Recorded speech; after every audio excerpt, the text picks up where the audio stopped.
Ritual de reflejo y catarsis en la obra de Isabel Allende. Cada uno es autor de su historia, pues la vida es un libro abierto, en el que a través de la escritura se puede reflejar una obra completa. Como menciona el escritor Franz Kafka, la literatura siempre es una expedición a la verdad. Cuando una persona llega al mundo, su libro está en blanco, pero a medida que crece, este se va construyendo de las vivencias propias de cada uno, explorando y conociendo incluso los lugares más remotos e inusuales del ser humano. En ese sentido, Isabel Allende, una escritora chilena con nacionalidad estadounidense, nace el 2 de agosto de 1942 en el lugar donde su padre ejercía como diplomático, en Lima, Perú. No obstante, a sus 3 años de edad, se regresó junto a sus hermanos y su madre a Santiago de Chile, donde pasó su niñez y adolescencia hasta que se vio obligada a migrar a Venezuela como consecuencia del golpe de Estado que buscaba derrocar a su tío, Salvador Allende. Para 1982, publica La Casa de los Espíritus, su primera obra, que fue el inicio de su reconocida trayectoria como una autora que ha dejado huella, de modo que, según la revista cultural Ventana Latina, en el 2010, fue reconocida como la mujer más influyente de la literatura contemporánea de América Latina. Varios críticos han comentado y discutido de los estilos literarios de la autora, por lo que han mencionado que sus obras se pueden contemplar dentro del post-boom y el realismo mágico, pero ¿es en realidad lo que ella refleja en sus obras literarias?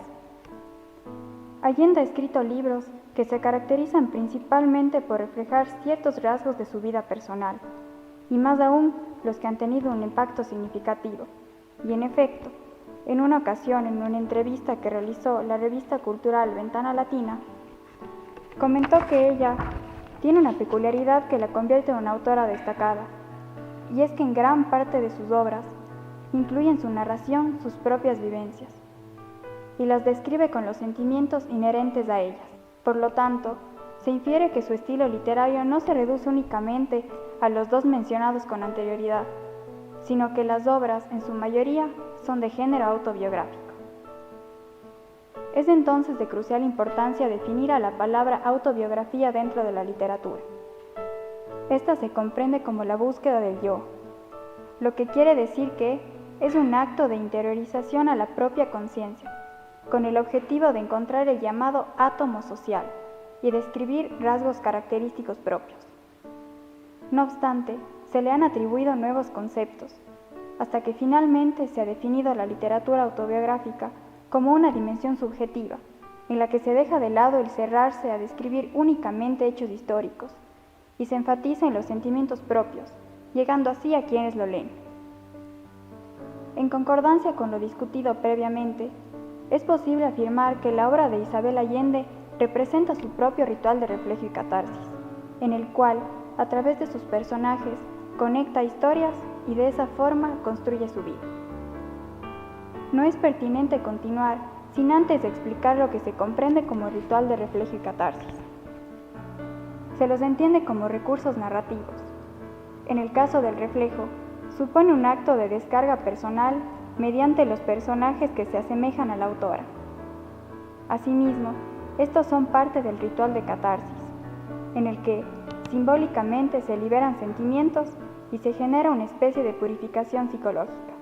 Con la finalidad de contextualizar y discutir lo planteado, es relevante tomar el ejemplo específico de 3 de sus obras literarias autobiográficas más destacadas: La Casa de los Espíritus, Paula y Retrato en Sepia.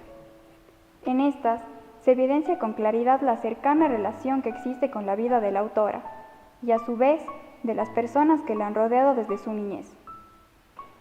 En concordancia con lo analizado, el ritual de reflejo y catarsis comienza con su primera obra, La Casa de los Espíritus, misma en la que se muestran experiencias de la niñez en Chile, junto a sus familiares y personas cercanas. Aproximadamente 12 años más tarde, escribe Paula, donde cuenta las memorias de la historia de su hija, quien enfermó gravemente y murió a sus 29 años. Finalmente, Retrato en Sepia, donde Allende narra los secretos y principales recuerdos de las familias. La autora ha atravesado situaciones complejas, que así como la han convertido en una mujer fuerte, también han generado resentimientos, dado que, desde que era una niña pequeña, su vida estuvo repleta de conflictos y una dura realidad. Sin embargo, se han considerado tres hechos principales, pues estos se encuentran repetidos constantemente dentro de las obras mencionadas con anterioridad. Para comenzar, es indiscutible que la ausencia de su padre fue una situación determinante, pues dentro de sus historias siempre incluye a una persona conflictiva, ambiciosa y con problemas. Se sabe que habla de su padre, debido a que en varias ocasiones se ha referido hacia él con resentimiento y describiendo únicamente características negativas. Por ejemplo, en una entrevista llevada a cabo en el Centro de Investigación Periodística CIPER, la autora mencionó: "Parece que mi padre era muy irresponsable. Creo que se vio acosado y debe haber habido problemas de plata, de drogas". Se puede entonces afirmar que los personajes que poseen estas peculiaridades, sin embargo, a pesar de la ausencia de una figura paterna, su tío tomó el papel de padre, debido a que estuvo junto a ella y llegaron a tener una relación muy cercana, que Allende ha considerado como de padre e hija. Incluso la autora incluye esto en sus obras, mediante personajes que guardan cercanía con sus personajes principales, que según lo planteado se refieren a ella. Asimismo, otra circunstancia que ha dejado huella en la vida de Allende es el desarraigo y pérdida de sus raíces. A pesar de ser chilena, ella nace en Perú, pero posteriormente se muda a Santiago de Chile, donde pasó algunos años de su niñez y adolescencia. No obstante, se vio forzada a salir a Venezuela por un conflicto político, mismo que tuvo una fuerte influencia en ella, ya que era el resultado del golpe de Estado encabezado por Augusto Pinochet, quien buscaba derrocar del poder a su tío, Salvador Allende, en 1973. Y finalmente se muda a Estados Unidos, donde se nacionaliza y encuentra estabilidad. Aunque no parezca ser un hecho tan influyente, para el autor ha sido de gran importancia. En las tres obras seleccionadas, no deja de lado la migración y la inestabilidad y confusión que puede causar en la vida personal. Vivir con la incertidumbre de no saber qué pasará mañana, de no estar segura si al levantarte podrás salir a trabajar tranquilo, o por el contrario, tendrás que salir de tu país y encontrar uno en el que las condiciones sean adecuadas, ha sido clave en las obras de Isabel Allende. Si bien esto no siempre le sucede al personaje principal, existe algún momento en el que dejar atrás un lugar importante está narrado con énfasis. Finalmente, y no menos importante, se encuentra la muerte. Desde luego, es un tema que atemoriza por el hecho de ser desconocido. No obstante, para la autora, el haber enfrentado la temprana y trágica muerte de su hija Paula, a causa de una enfermedad llamada porfiria, marcó para siempre su forma de comprender la vida y su personalidad. Así como las otras temáticas que están presentes a lo largo de sus obras, el sufrimiento de perder a su hija es la razón principal por la que escribió el libro Paula, en honor a la misma. No obstante, dentro de su saga familiar, ella incluye a la muerte de personas de su círculo cercano, y por lo tanto el dolor que esto conlleva.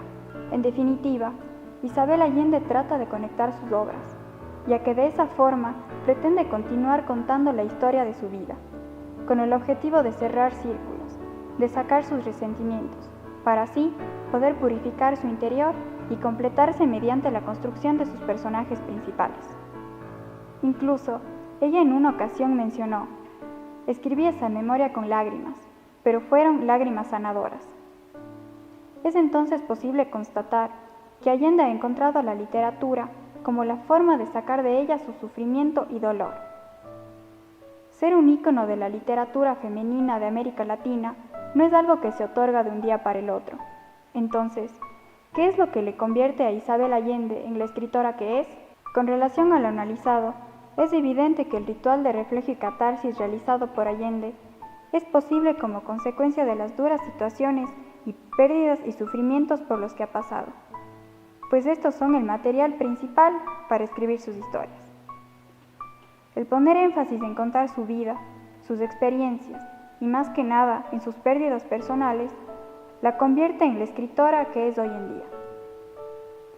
Es muy interesante comprender que la autora tiene la necesidad de contar sus diferentes situaciones, ya que ella encuentra la escritura como su terapia para completarse como persona, ya que ella, al reflejar su vida en los personajes principales de sus obras, puede describir su cosmovisión y completar su acto de catarsis mediante la escritura de las pérdidas y dolores, que a lo largo de su vida la han llenado de resentimientos y la han agobiado.